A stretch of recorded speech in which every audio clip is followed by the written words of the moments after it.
Hello and welcome to the Luxury Lounge. That's right, every Thursday we head in the lounge, we shut the door, and we air our grievances with the world. And there's no grievance that's too big or too small or too frivolous. It is your problem, and it shall be heard. Now, I want to thank you for coming into the lounge each week. I want to thank you for sending in your problems to the lounge. We have so many great complaints today. They're juicy. That's what we want. We want specificity. I want to gnaw on the bone of your complaint. I want to chew on the fat. So if you got a complaint, send it to JTrainPodcast@gmail.com. JTrainPodcast@gmail.com. Title it Luxury Lounge. Title it Luxury Lounge. Give us a little sauce. Let us know what you're talking about. Luxury Lounge, ba-da-da-da. Luxury Lounge, ba-da-da-da. So that's all you got to do. JTrainPodcast@gmail.com. And keep sharing this great podcast with a friend, a coworker, a brother, a sister, a mama, a papa. I got to say, I'm on the road, and I've been having an influx of families at the shows. And I got to say, love it. Love it. Front row, mama bear. Daughter bear, just to see them, them enjoying together. And I'm adding dates because you guys keep coming out to shows and bringing your family and friends. So this just got added. Ring that bell, Shelby from the Great Beyond, because we're taping on Zoom today. I'm coming to Austin, Texas for Moon Tower Comedy Festival. Got added to the festival. Seems like a late ad. It feels like a late invite. It feels like somebody might have dropped out, and they're like, oh, what's Jared doing? Yeah, I was sitting there waiting. So go to my website if you're in Austin, Texas, April 13th through 15th. And then I head out to Europe. So I'm going to Europe. I've said these dates a lot. I want to make sure you guys know them. I'm coming to Dublin, Belfast, London, Copenhagen, Amsterdam, Berlin, Oslo, then Kansas City, Nashville, Lexington, Kentucky, Charlotte. JaredFreid.com. If you know anyone living in those cities, if you know anyone just in Europe and you're like, hey, if you want to make a trip, this guy can be a part of your weekend, send them the linky poo. JaredFreid.com for tickies. Very excited about today's guest. It is their first time in the lounge, and I couldn't be more excited. Co-host of Food News, as well as the Bachelor Party podcast, Juliet Litman, thank you for coming on. Thanks so much for having me. I'm delighted to be here. I complain to myself all the time, and can't wait to hear other people's complaints. Can I ask you a question before that? Yeah, though? Please. These families attending your shows, what's the age of them? Is it parents with babies, or is it your parents and someone your age? What are we talking here? You're right. I asked for specificity, and then I'm like, yeah, there's a bunch of parents with their kids, as if they could be with strollers. Yeah, it doesn't look like sure. It doesn't look like a coffee shop in Brooklyn at my shows. It's like, you know what it is? I feel like I'm kind of looking into a mirror. It's like it looks like my family going to a show together. Okay. So it's like elder kids who may with elder parents. So it's funny. We used to do that. I'm now on stage. A lot of the things I'm talking about, because I taped the special. I'm putting away material and then trying to bring out the new stuff. And a lot of the new season, got it. The new season of JTrain is out on stage now. It's in progress. Yeah, and a lot of what I'm talking about is going on vacation with my family and how weird that dynamic is. And it's a relatable, unrelatable thing. I'll go, does anyone go on vacation with their family? And half the crowd will kind of clap, and then half the crowd's like, fuck off, I'm an adult. No, I don't go on vacation. But I do think it's relatable to the whole crowd. But we used to go on vacation together, and my dad would go, look, you can tell. My dad always would, you can tell. There's the mom, there's the dad. He loved pointing out who was who, and there's the boyfriend, there's the, and now I'm seeing that at my show where you see mom and dad, daughter, husband or fiance, daughter, boyfriend, or two kids that are older and don't need to be with their parents. They all came in different cars. Sure. So that's kind of the dynamic. I see. Okay, so it's adult children with their yes, even more adult parents. That's right. It's just a bunch of adults who have talked about everything already, so they're leaving it to me to bring up things that they can talk about in the car. I was imagining. I was sure that this was a reflection of our age, like either like people our age and their parents or people our age and like their young kids. And I just wasn't sure which direction you were going in. It can truly go either way. I am so excited to have you here, Juliet. I feel sometimes I know someone's going to just be good in the lounge, and you're one of those people. Well, I love lounges. Like, I would just say one of my complaints is there aren't enough lounges in this world. Like, give me a place to lounge. I agree. There's the it's either cocktail bar or shithole bar. We need something in between those two bars. Yeah, like absolutely. And you would think we live in New York City. You would think we have access. It ain't better than here anywhere else. Maybe a place has one of those, but they don't have a influx of what we're talking about. No, I want a lounge to rest that doesn't feel like it's used for illicit affairs, like for people to meet and like have a quickie and then go back about their day, or get super grimy. Like, I want something in the middle. Like, sorry, I know this is not what this is. I'm breaking format. I'm really sorry, but I just want to share. Our best complainers are complaining at all hours. There's no format that they could be contained to. So that's why I'm so happy you're here. Also, I want to talk. I feel like you don't promote. I am a walking. I'm the music man. I'm sitting there, follow me on this, follow me on this. Trombones. That's me. You don't promote enough. I am a fan. I would call you a friend, and I would say also I am a fan of food news, which I don't think, maybe I'm not, I don't know if you don't talk about it enough. Yeah. I have a podcast called Food News. Search for Ringer Food wherever you get your podcast. It's on Fridays.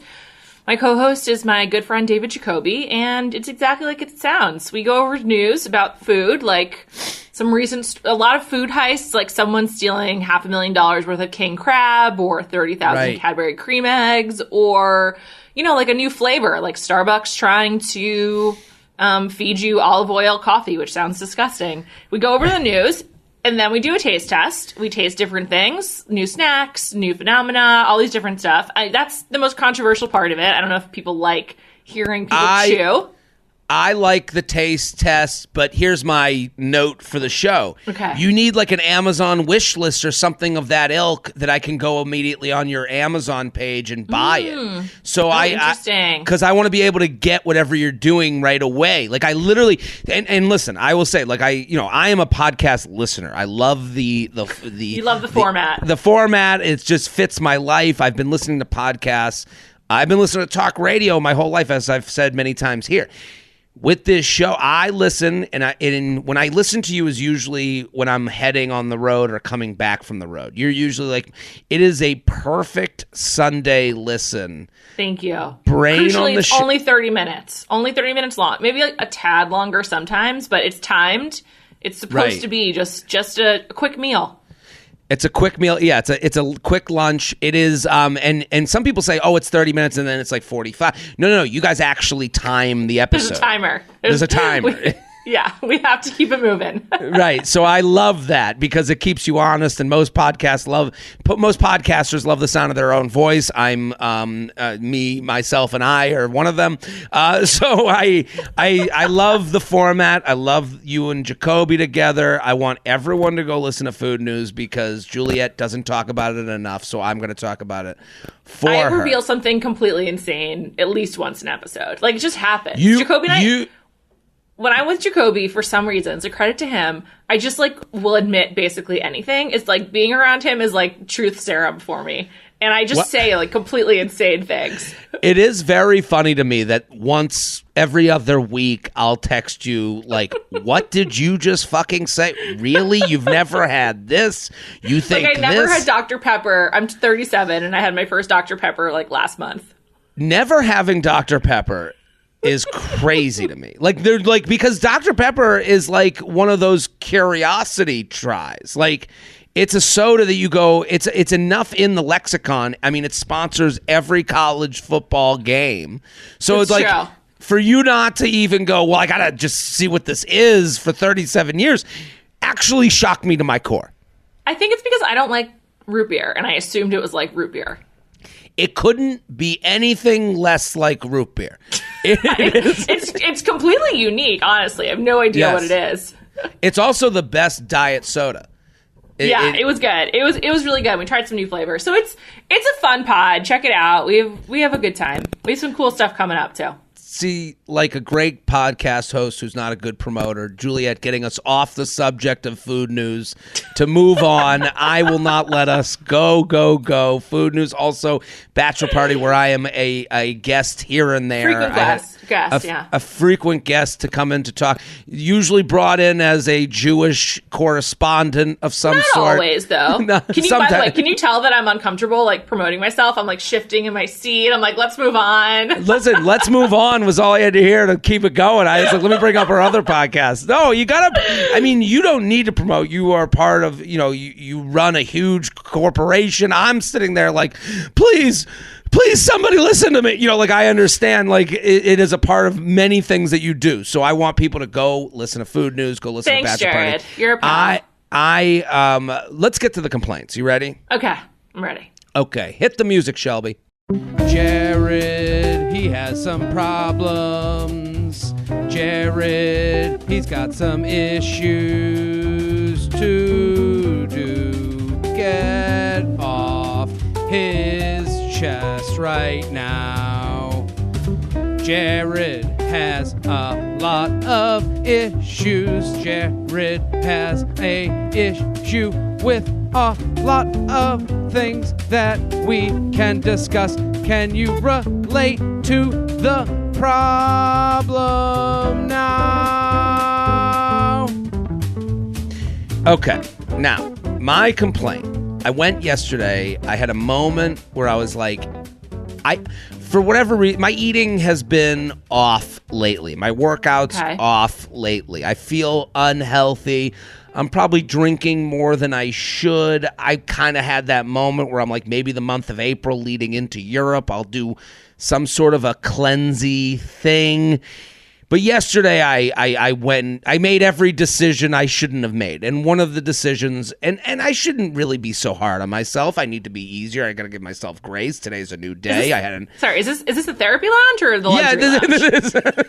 I just started crying immediately. Well, it is interesting. I had a bagel and lox yesterday, and I love From where? Bagel from Murray's.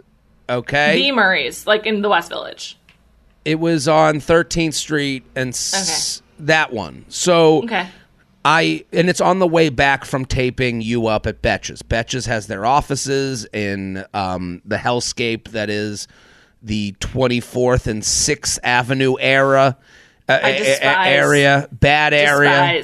I hate Chelsea. At 23rd Street from 6th Avenue to 9th Avenue is the worst stretch in Manhattan. It's fucking horrible. You and I have spoken about this. The minute I mentioned that area, you said that, and I was like, "You're right. It's a hellscape. There's awful.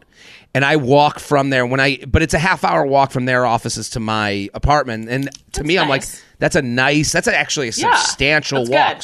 So I stop on the way and I get a bagel and lox. I don't know why bagel lox. To me, you have to explain yourself for why you ate it, what made you eat it. I know why. I know why. First of all, I just need to know what kind of bagel did you have? Everything. Toasted. Okay. Toasted. Interesting. Yes. That's a knock on Murray's, in my opinion. If it has to be toasted, it's not that good. That's a very New York City opinion on bagels. Everyone here is very anti-toast. What's that? Yeah, AKA the correct one. That's again another New York City opinion. I see. The thing is, in New York City, you expect the bagels to come out hot, so I understand why people don't get the toasted. Not just hot. It's just top notch. I actually don't want it hot because then the cream cheese melts. That's one of my complaints. I fucking hate when they don't let it cool enough and the cream cheese starts melting. I hate that. Interesting. I like the crunch associated with the toast. It is more a mouthfeel thing than anything else. Okay. So I get a toasted everything bagel with lox chive cheese. The ultimate. Some would call. Go ahead. That's the best. The reason why you feel like to explain it is because, like, at a Yom Kippur breakfast, when you have that, you're like, well, I haven't eaten in 24 hours. I need to shove my face with this bagel. It's like a decadent meal because it's like in Judaism, like a very celebratory food, or it's like when you're sitting Shiva and so you're grieving, no rules. Like, it's just not a casual food in Judaism, Right. although it is like one of two ultimate casual meals here in New York City. That is so perfectly put. You're right, because I guess it is one of those things where we have been conditioned to, we only have it at those dates. So when you're just like, and you're right, it's a walk along food. It's as it's as much a slice walk in than anything bagel else. And pizza. You walk down the street with them. Yeah. So you made me feel better immediately. Like, if you walk down to your parents' kitchen on Sunday morning and there's bagels and lox, you're like, what's going? What's happening? Special occasion? Right. Like, things have gone on. So I get the bagel and lox, but my issue is, and I do like the bagel and lox with all the accoutrements. I do like with the onion and the capers. I love it all. Tomato? You into the tomato? I'm into the tomato. Here's my problem. When they make it at the place, when you go down to your parents' kitchen Sunday morning, it's all out. So you make half a bagel. You do open face. There is no option for the open face bagel and lox at New York City bagel establishments.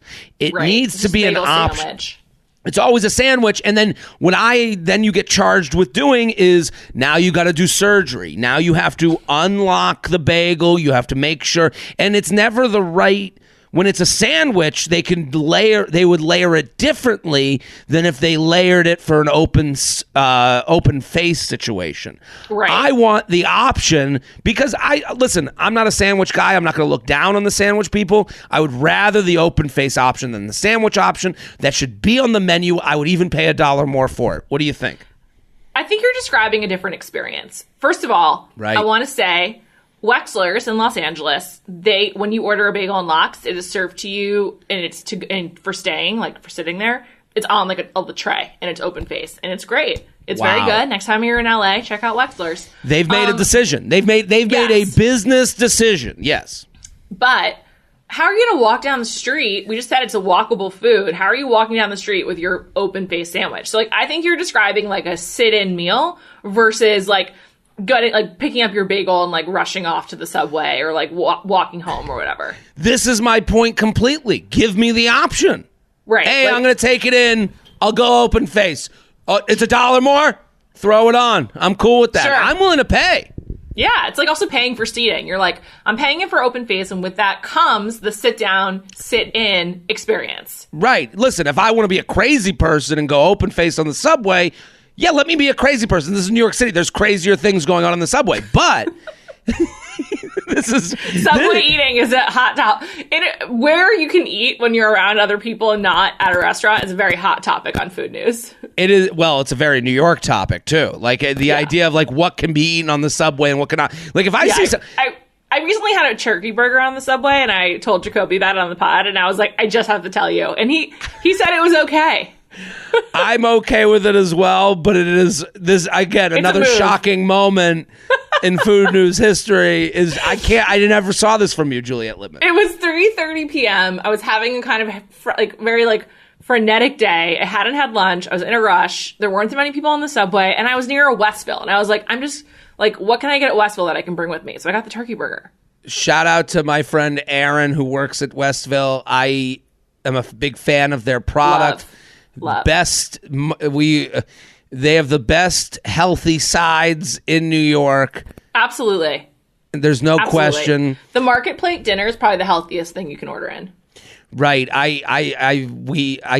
Aaron, my friend, used to work at the Comedy Cellar, and then he moved to Westville to be a part of their management. And I make fun of him to know. I just send him market sides. I just text him that all the time. Anyway. Anywho, we get off track. That's my complaint. Juliet, to your complaint, hit the music. It's the guest's turn to complain. They're ready to jump in. They've got lots of problems too. It ain't all about Jared. Let's hear their complaint of the day. Let's hear their complaint of the day. They're invited on the show to have some fun and complain with you. Let's hear that complaint. Oh, go ahead. I don't know how to find like services anymore. And by that, I mean, at the moment, I really need someone, I need a cleaner on a regular basis. And like, I just have no idea how to find one. Like, I'm not going on Angie's List. I'm not going on Yelp. Like, I need some kind of word of mouth network that I actually trust that's not TaskRabbit. Like, I've had so many bad TaskRabbit experiences. I'm just like, I need my apartment is gross. Like, I need someone to help me clean, and I don't know how to find this person. I am in a very similar boat to you. I am looking at an apartment right now that it's not doing well. It looks like a crazy person lives here. I have used Handy in the past. The problem is it's not that good, and it's the trust factor, and it's because the trust factor, you want, and I understand this, when you're looking for someone to clean your apartment, you want someone to go, you don't need to ever see them. You want someone I can trust to give them a key because I'm not going to be home. Exactly. Come by when it's good for their schedule. Like, right. And I might also have food, have drinks, like whatever. But it's just like someone I trust, like from, like if you're hungry and you want a snack from the fridge, go for it. But someone I know and trust, and I just don't know how to find that. Right. You would have to, Googling, no. You'd have to have a friend who got the person from their mom that's been passed down generations. And, I agree with you. And because with Handy and with the apps, you do feel like you have to be on site at the very least for the first 5 times. You'd have to get past. That's the thing. You are looking at a long road to create a relationship. It's like going on a first date. You'd be like, okay, for the first Handy, fine. Well, now I don't know them enough to get them to come for the second one and the third one. And, I'm going to be an hour late. And you're like, I don't know if I should give this person my key. I totally understand. The perfect situation is an Upper East Side mom looks at you and goes, so-and-so I can see your shower hasn't been cleaned in a long time. I have a solution for you. Right. And this person is the best. And they used to rock my baby growing up. Like, you want that type of relationship. And those are far and few between. Yeah. And I just don't know how to find this person. So if you have any ideas, please tweet at me. I don't tweet, but I read my replies. Maybe you and we could team up to interview people and get someone who could work with us both.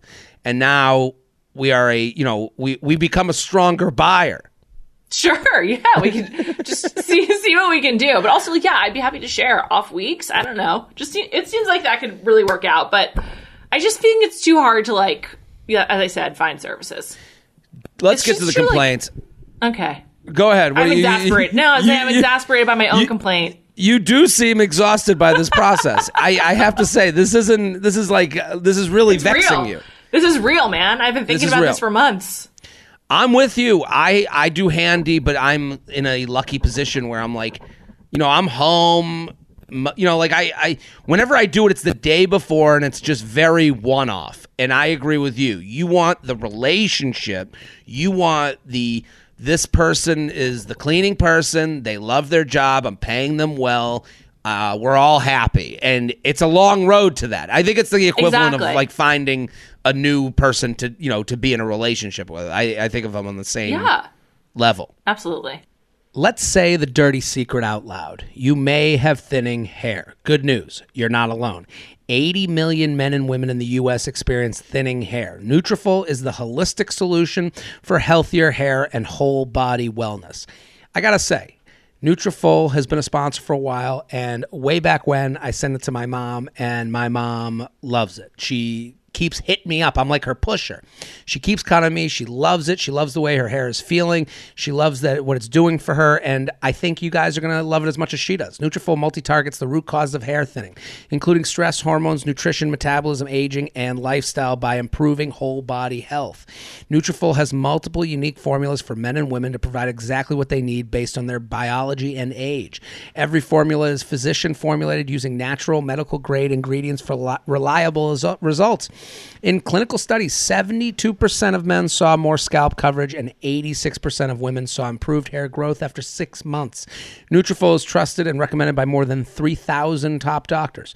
You can grow thicker, healthier hair and support the show by going to Nutrafol.com and enter promo code FEATHER to save $10 off your first month's subscription. This offer is only available to U.S. customers for a limited time, plus free shipping on every order.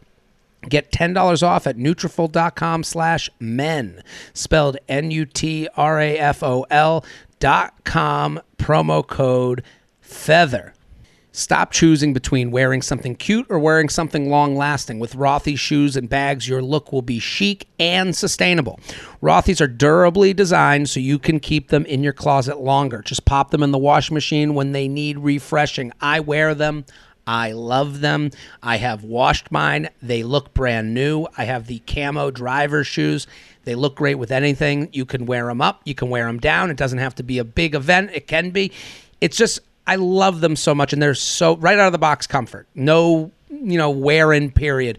Known for the original slip on sneakers, Rothy's also makes insanely comfortable loafers, ankle boots, and more. With so many styles, you'll never have to worry about getting brand new shoes each season ever again. Designed with the planet in mind, all Rothy's shoes and bags are sustainably made with their signature threads spun from single-use plastic bottles. For stylish and sustainable shoes, shop Rothy's. Get $20 off your first purchase at rothys.com/JTrain. That's ROTHYS.com/JTrain. JTrain podcast at gmail.com, JTrain podcast at gmail.com. That's where you send your luxury lounge complaints. Let's get to the lounge. You ready? I'm ready. Everyone go listen to Food News. I'm such a huge fan. Love that podcast. The perfect brain on the shelf podcast, as I say all the time. Podcasts are for you to let the host take the wheel of your brain. No, oh, you should have done this, you should have done that. No. Let Juliet take the wheel every Friday. Luxury Lounge. I think this is a fantastic complaint. You ready? Okay, let's hear it. Because it's story combined with something that's relatable to me, and I think you will find it as well. Luxury Lounge. Nail salon owner's brother moved to town. JTrain, Shelby, and guests. All the feathers. I have been going to the same nail salon for a little over 2 years. It is very small. It is just a guy who owns it and his fiance and 2 other women who work there. They were all great at all things nails, so I never cared which person I got when I made the appointment, and it was so small that they knew all of their customers well. From someone who goes to the nail salon more than most men, I would say. These are all important factors that she just said. Sure. Although I've never once made an appointment, but yes, I understand. But the point that you don't have to make an appointment because you trust every single person working there, huge. Yeah. And you should be able to. I feel like that's the mark of a good salon, is that you should be able to just walk in and you're happy. Absolutely. I do understand someone has their person that they like more than the rest, but I understand. Mm-hmm. This to me is like I'm comfy cozy at this salon. I can trust them as a whole establishment. So the bet has been made. A couple months ago, the owner's brother and his wife moved to town and started working there. Last time I went, the wife was the one who did my nails, and they were bad. The brother is just obnoxious. Made the process of getting your nails done very unrelaxing. Since I love the owner and the other people so much, I gave them one more shot today for my mani-pedi, which I wanted for my Mardi Gras ball tomorrow. There has never been a more luxury lounge sentence than I gave them one more shot for my mani-pedi for my Mardi Gras ball. I love it. I want to send pics of the ball. It sounds great. Right. I want to hear complaints about the ball. I got the owner for the pedi, and it was great. And the brother was the one who started my manicure. He was extremely rough on my cuticles. When his wife took over, she did such a bad job. My cuticles were bleeding on almost every finger. She asked me several times a minute if she was hurting me, and it was terrible. I get that you feel the need to help family, but why give this guy and his wife a job? The brother also acts like he owns the place, so maybe he does. I now have to find a new nail salon, and they will lose my monthly business, and I'm sure I'm not the only one of the customers who is sad about the addition of the brother and the wife. What do you think, Juliet Litman? I need to know more info. Like, really? Are there other options? Well, I'm just like, are there other options? Like, is she willing to move? I'm assuming this is a she, by the way. It might not be. It might not be, but I let's go with she. That's okay. I guess I'm very quick to abandon. The second I have a bad experience, I just move on. I'm like, well, there's a million nail places. But, really? That's very New York. They're going to a Mardi Gras ball. Let's consider this maybe. Assume it's in New Orleans. Right. I don't know what and listen, there's a lot. I think there's a lot, listen, there's a lot. My dad is one of those like pops into any nail salon guys. Like he's I literally will. will. Anywhere in the world. Doesn't matter. I've like walked into like a random place in Paris and be like, hey, can I get a pedicure? Right. Like, I'll go anywhere. And I do know for some people, there has to be a certain level of trust. They can't put aside like not knowing the cleanliness of some places. Not, like people are worrying about losing a finger in a way I'm not worried about losing a finger. I understand this is very much. It does happen though.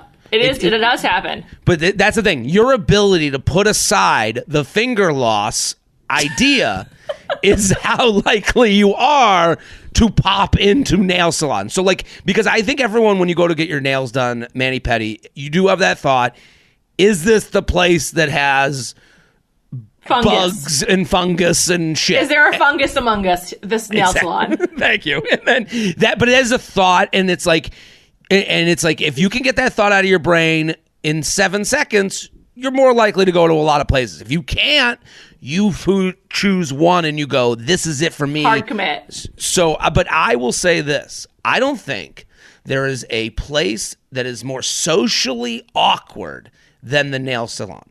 Because in this email, she's writing, new brother and sister come into the place. In my mind, most of these people that work at the nail salons from another country, they speak a different language.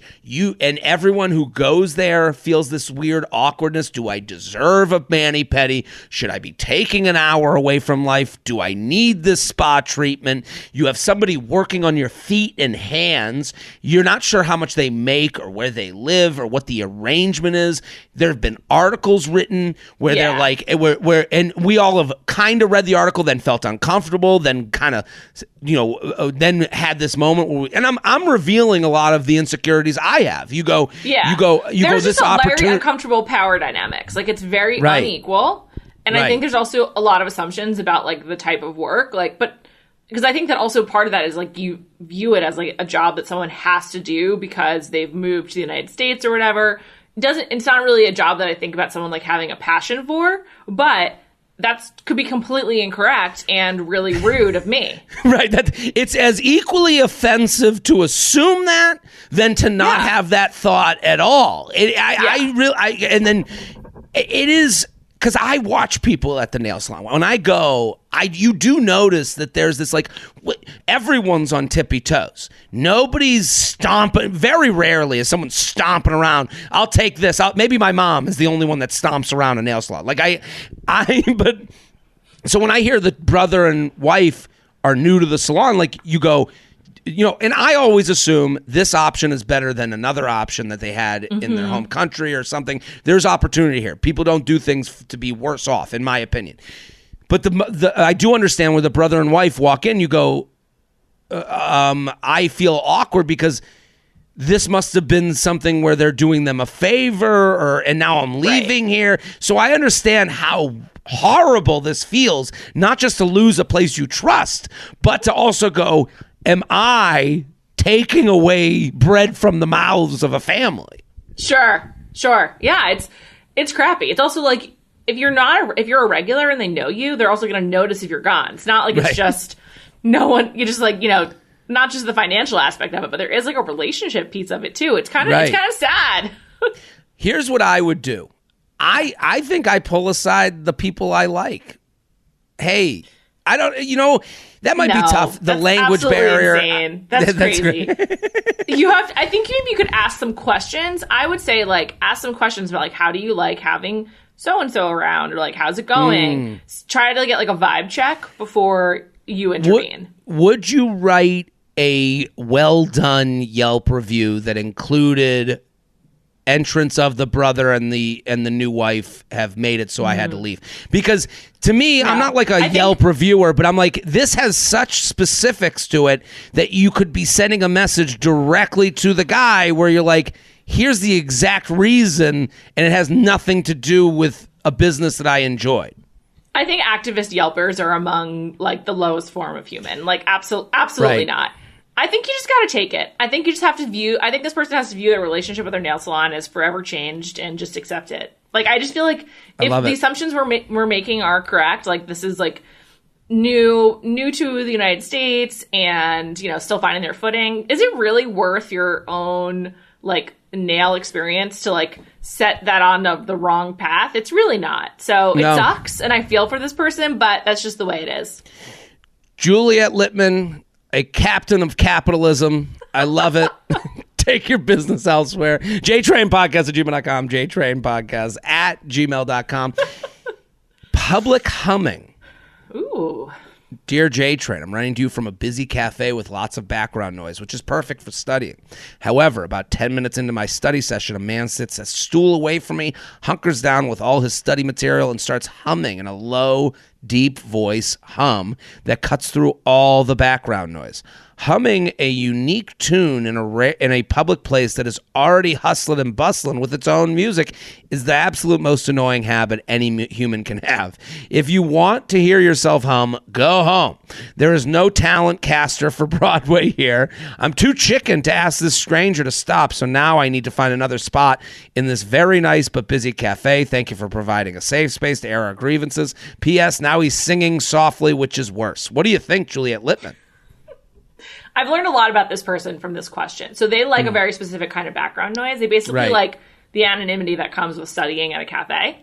And so anything that makes it like a more specific experience is distracting to them, because also they're not listening to music. They're not doing anything. They're just like want to be basking in the background noise. And so I feel like this person has some real like routines that they like to follow. So I feel like, and I relate to that completely. Right. It goes without saying that humming, just like when you're not alone or like not just like passing time, is like a pretty weird thing to do. In fact, I just read this book, Candy House by Jennifer Egan, very good, where one of the characters like yells in public places to see how people respond. So I think it's considered a weird thing to do. But the point is, like, making distinct noises in public spaces is generally acknowledged as strange. So I think in this case, you go up to the proprietor of the cafe and be like, hey, this guy's bothering me. But I also don't think you can expect the proprietor of the cafe to really do anything, because they're just like, well...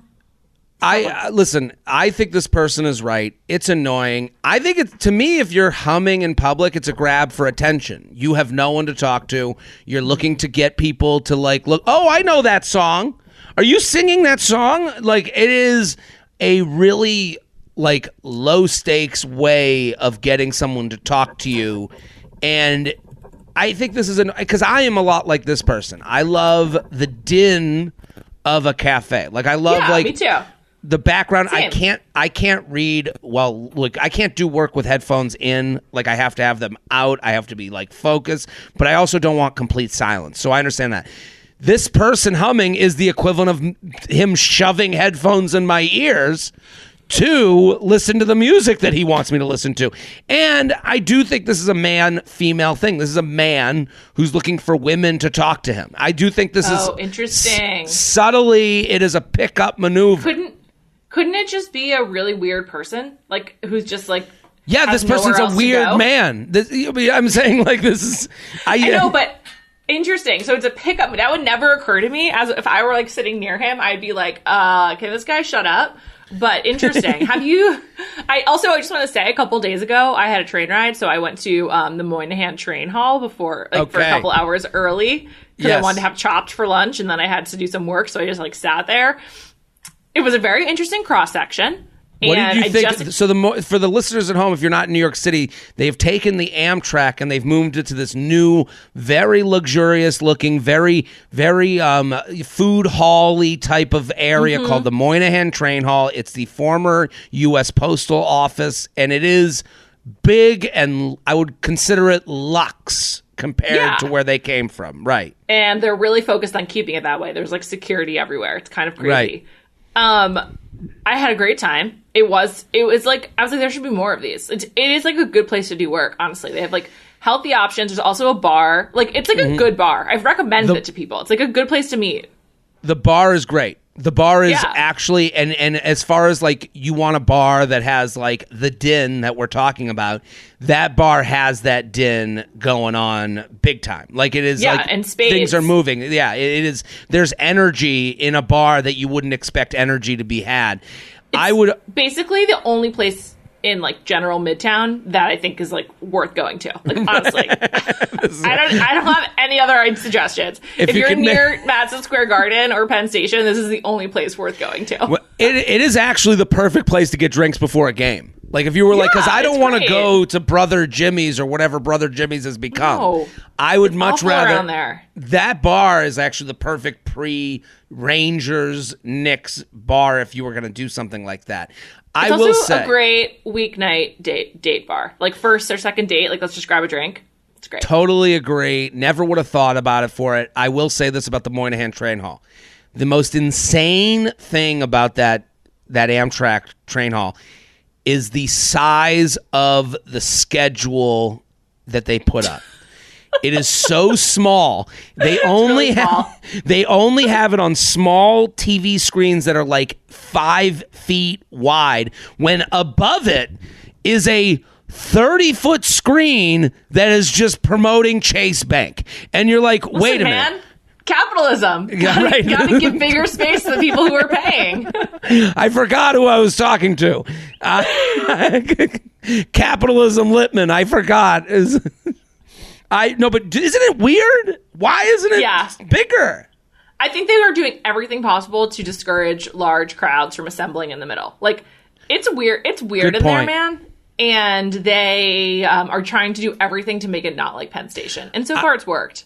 I just can't believe it. I remember there was a moment where I was like, wait a minute, where's the schedule? And I was like, and I literally immediately went, how the fuck am I looking for the schedule in a place that is literally dripping in 40-foot screens? How is that possible?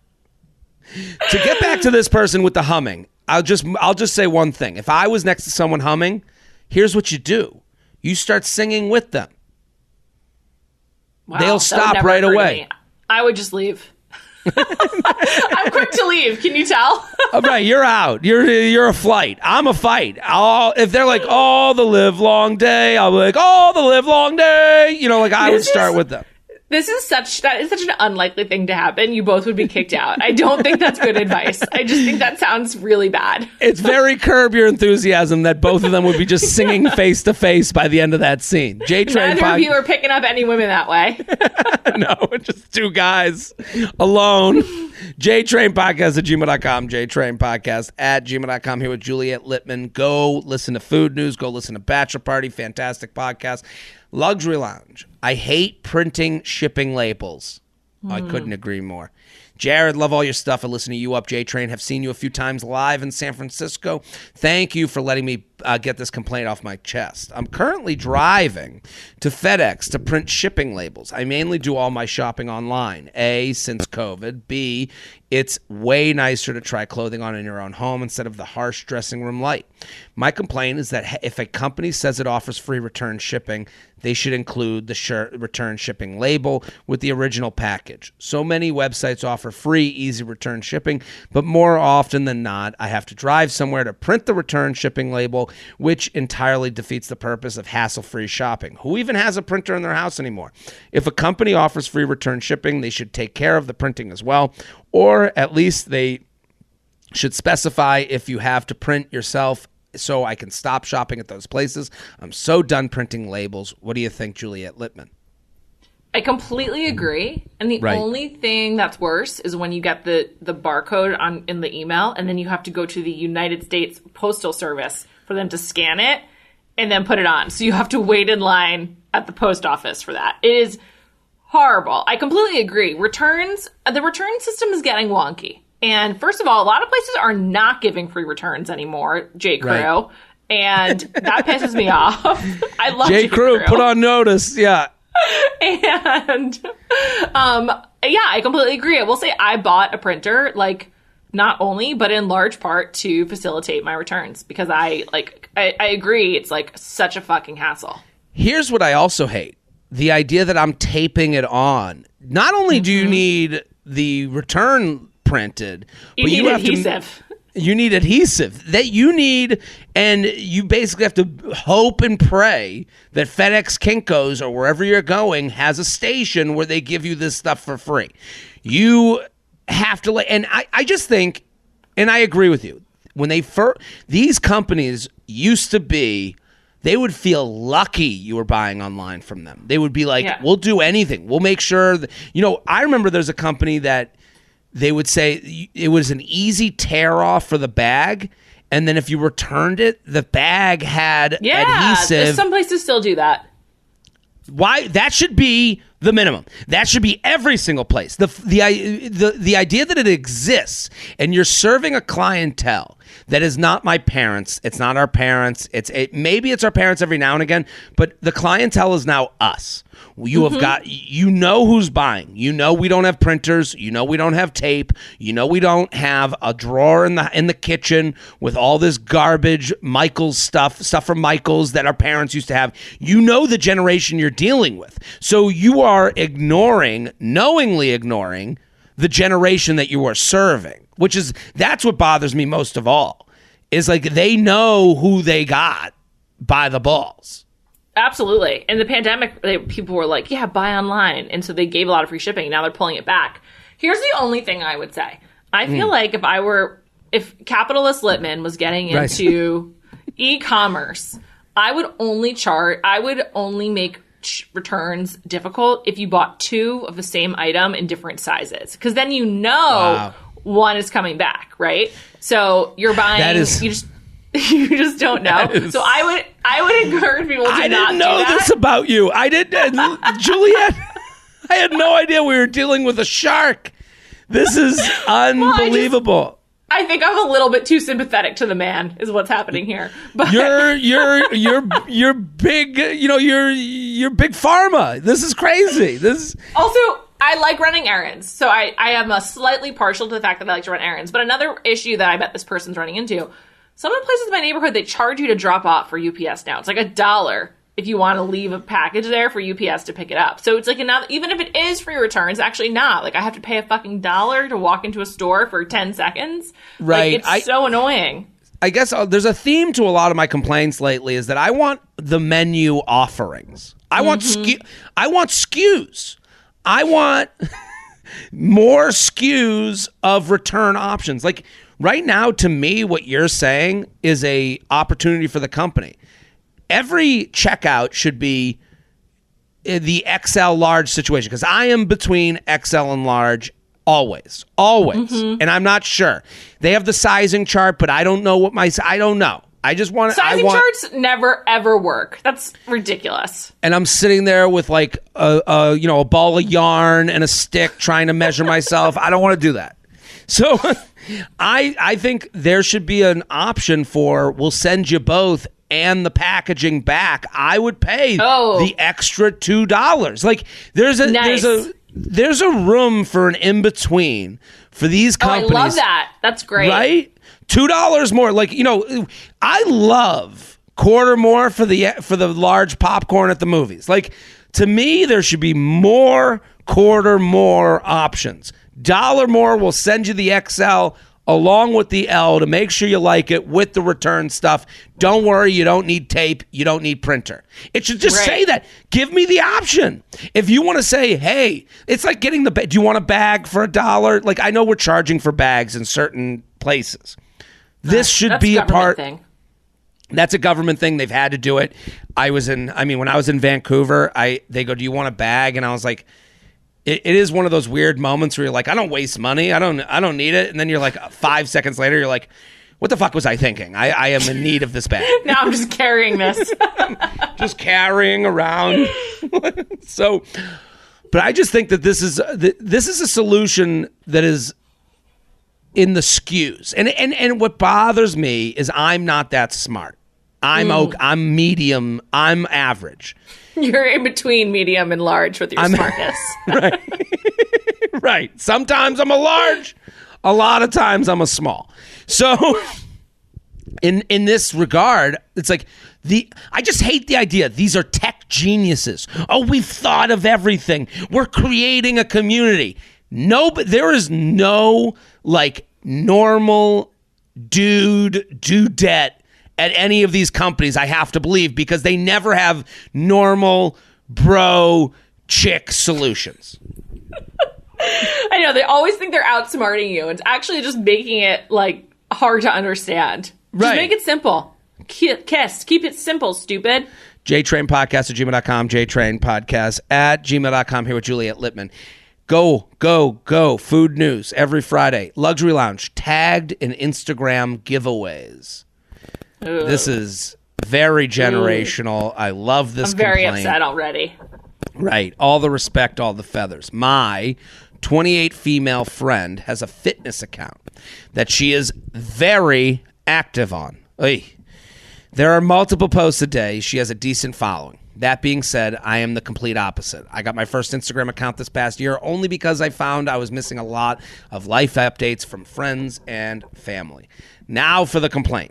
My Insta-savvy friend has started tagging me in giveaways and promotions that require her to tag multiple friends in order to be entered for the giveaway and or promotion. I hate this. Not only is it an Instagram notification that is equivalent to an email spam, I also have several random accounts request to follow me a few hours after she tags me in one of these posts. The requesting accounts are either thirsty men, my internet-savvy friend is insanely hot, or some other business trying to sell their crap. I'm a very private person on social media, don't exactly want my account blasted out to a bunch of random users on the internet. If I bring this issue up to her, will I come across as petty? So I have done and said nothing. If I bring this up to her, I will come across as petty, so I have done and said nothing. With each notification, my annoyance grows, which prompted me to write this email at 11 o'clock at night. Anyways, I hope you can relate or at least see where I'm coming from. Can't wait to see you in Nashville. What do you think, Juliet Litman?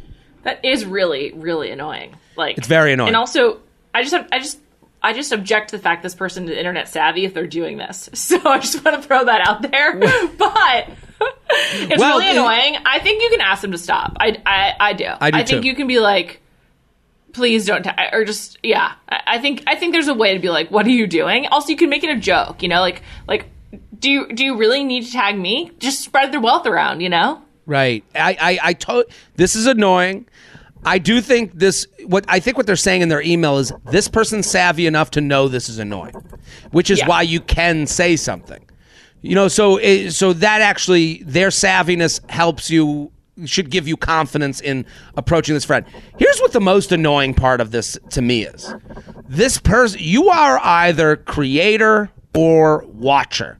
You cannot be both. You can't sit there with your fitness account, with your big following and your hot ass and be like, look at me, several posts a day, and then also act like one of us tagging for the 15% off from Kohl's. You need I don't like this idea that like you are influencer celeb and also tagging groveling for free shit. Yeah, you need to be one or the other, and also, like, it sounds like it's better to not be the groveler, so just lean into it, person. If you're hot, you're definitely getting free stuff on Instagram, so it's fine. Right, and it's so funny that this person gets an Instagram account this year, and she just immediately knows that these men are like, well, this hot chick, tagged a chick, so it must be other hot woman for me to follow. You know, like it's like these bugs of humans. Yeah, that's a hilarious logic. How old do you think these people are? I would say the average listener of this podcast is... No. Oh, well, just like you said, there's like a generational thing here. Like, they're new to Instagram? Millennial. The generational thing is like, it's not our parents tagging each other in Facebook comments. So it's not Gen Z tagging on TikTok. Too cool. This is right in the fat of millennial, probably 32, like, getting tagged in a sweepstake offer is very much like woman early 30s who may have first kid or be amongst group who has first kid. You know what I mean? Like it feels very much that, because I know these people. They are me. They are friends of ours. I just know. And it is annoying because this person who's active enough on Instagram knows, and I'm sure what they're saying. And here's what let me empathize with the murderer. They're probably thinking this person's never on, so they're an easy account to tag who doesn't give a shit. Right. They probably don't notice that. They probably think you don't notice because they're such a heavy user and you are so brand new. I would say to them, hey, why do you keep tagging me? I would act stupid almost. I'd be like, I'm new to Instagram. Is this a thing people do? What are you doing? Yeah. That's a good way to approach it. Right. Be like, what's going on here? What's happening? Just like, what? Like, does this actually work? It's getting, otherwise, I don't know why I'm getting these sketchballs following me. Right. Let them know you notice this. And let them know, again, the sketchballs following. And do you know, I would even hold up, do you know Dude Penis 69? Because he follows you, and he started trying to follow me. Do you know Dude Penis 69? I just need to know. JTrain podcast. That's a great way to do it. Right. And you're free to have Dude Penis 69. Just thought of it off the top of my head. JTrain podcast at gmail.com. JTrain podcast at gmail.com. Luxury Lounge. Glass rims. Good evening, Jared. I'm writing to you from the hosting state of Super Bowl LVI. Not luxurious enough to attend it. But my luxury complaint... Sorry, just kind of... I just need to ask, is that Arizona? I think that was the most recent Super Bowl. That's a really presumptuous way of identifying where you live. I'll look it up. You keep reading. Right. Please look it up because, again, this shows my medium smarts. I'm like, Roman numerals, I'll just glaze over this. But my luxury complaint is glass rims. It's It's Southern California. So that was the 2022 two Super Bowls Super ago. Bowl. Yeah. My luxury lounge complaint is glass rims. I'm a big margarita drinker, and I cannot stand when the first round of drinks come out perfectly coated with a salty, spicy, sugary, etc. margarita, and my second round comes out with nothing. I don't care what happened. Different bartender, busier times, etc.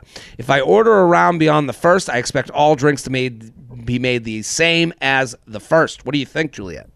I completely agree, and this is a real problem with margaritas. First of all, a refill, like getting margarita pitchers, just it ain't it, because you need to have your glass be perfect. And I'm a big salted rim person, and I hate when you go through all the salt and you're like, well, now what? Like, I feel like it's not really thought through, like for a large beverage and multiple rounds. I think this guy's absolutely right, and I feel for him. I would ask for a clean glass each time.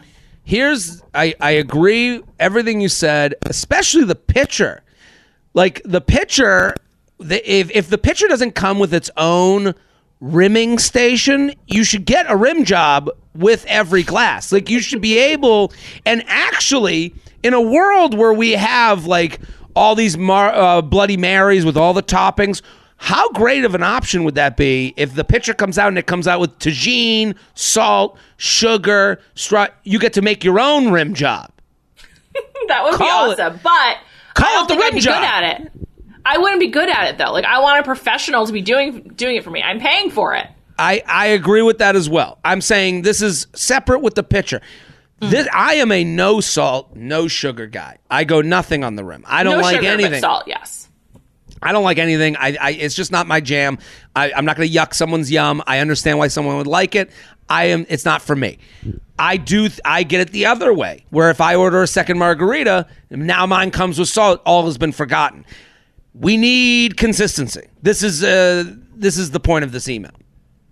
Yeah, we need consistency, and also we need it to be standard. I think that's like, it shouldn't be a favor or like, wow, this place is really good. It's just like, this is the standard for enjoying multiple margaritas. JTrain podcast at gmail.com. JTrain podcast at gmail.com. Oh my God, we have so much. I have to go soon. No. We're going to do one more. Is that okay? Okay. Yeah, of course. Sorry. I got you. Don't worry. I just looked at the clock. We were one away. Okay. I'm going to give you the choice. Ready? Okay. In-law poo-poo pee-pee. That screams to me. Late wedding gift givers. Teachers aren't babysitters. What do you think of those three?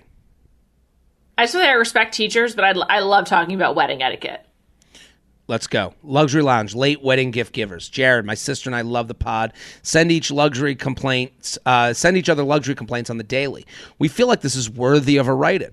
My current complaint is in regards to late wedding gift givers. My husband and I got married last February, and several people didn't give gifts as we expected. However, we now have a few people who have mentioned, coming up on a year, oh my God, I owe you a gift. One situation in particular is really baffling me. A husband and wife who don't give a gift bump into us at a town event in December, and the wife says to me, I still have your gift. You guys have to come over for dinner sometime soon. Oh, my God. That's awful and absurd. That is not how it works. No. Wow. Is the gift a hostage? We've never been to dinner at their house before. They are parents of our friends, and we are an obligatory wedding invite. So they are friends' parents who they were obligated to invite. And I'm thinking to myself, we have to come to dinner? We had a dinner you could have brought the gift to. It was called the wedding. Fast forward to our anniversary. No dinner invite has been made. I do the basic bitch anniversary post, and the wife texts my husband saying, happy anniversary. Are you guys home? We had gone away for the night, so she says, no, we aren't. Sorry. She says, okay, I figured you were away. We come home expecting to find an envelope in the mailbox, but nothing. Am I crazy that I think we shouldn't have to jump through hoops to a wedding gift to get a wedding gift a whole year later? I don't shame people for forgetting to bring the gift to the wedding, but seems like a lot of work for us to go through, considering they were B-list invites at best. What do you think? This is psycho behavior from these parents, and right. Also, there's no gift, and they obviously feel awkward about it. So they keep taking all of these opportunities to like be like, "Oh, it's here, but you're not." Like, if she thought they were away, she texted knowing that they wouldn't be on the hook for it, and so this is just like some weird behavior. I wonder if like they're going through tough money times and they're feeling really awkward about it. My assumption is. That could dark. Be you really they can't afford their mortgage. Let me speak from the perspective of the late gift giver, because I am that. What ends up happening is I forget to put together I normally forget to go on the registry or I'm the single guy at a wedding, so I normally am the idiot who forgets, and then I'm like, fuck, I should have just gotten a card, put a check in the card, and been done with this. And so I lean on the idea that you have a year to give it, and then I forget. I generally forget. I'm sure there are couples out there who talk about me badly because I honestly have no memory of whether I've given a gift or not.